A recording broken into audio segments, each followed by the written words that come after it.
Évértékelőt tartott nemrégiben a Szabolcs-Szatmár-Bereg megyei Polgárőrszövetség Nyírbátorban. Az eseményen jelen volt dr. Túrós András, az Országos Polgárőrszövetség elnöke, illetve dr. Talcsa Csaba, Szabolcs megyei rendőrfőkapitány, aki a többi között elmondta, hogy megyénkben a rendőrség és a polgárőrök között hagyományosan jó a kapcsolat, és az új polgárőr törvény új alapokra helyezi az együttműködést. Nagyon jó eredménnyel zártuk a tavalyi évet, a Megyei Polgárőrszövetség, hiszen, ahogy szoktuk mondani, a sportnyelven fogalmazva most tehát dobogósak vagyunk.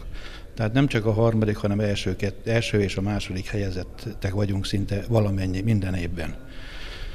Ez nagyon sok olyan összetevője van, tehát itt a civil emberek, amit tesznek a településért, a megyéért, tehát ezt nem sok szervezet, nem sok civil szervezet teszi meg, hiszen civil szervezetet nézve nincs is más civil szervezet, aki a bűnmegelőzéssel, a közbiztonsággal foglalkozzon. Az eseményen elhangzott az is, hogy a polgárőrök 2012-ben is maximálisan teljesítették a feladatukat, segítve ezzel a lakosságot és a rendőrség munkáját.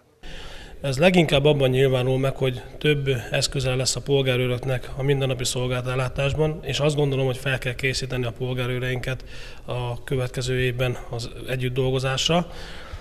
Intézkedés taktikai képzéstől kezdve jogi ismeretbővítést kell, hogy adjunk a polgárőreinknek.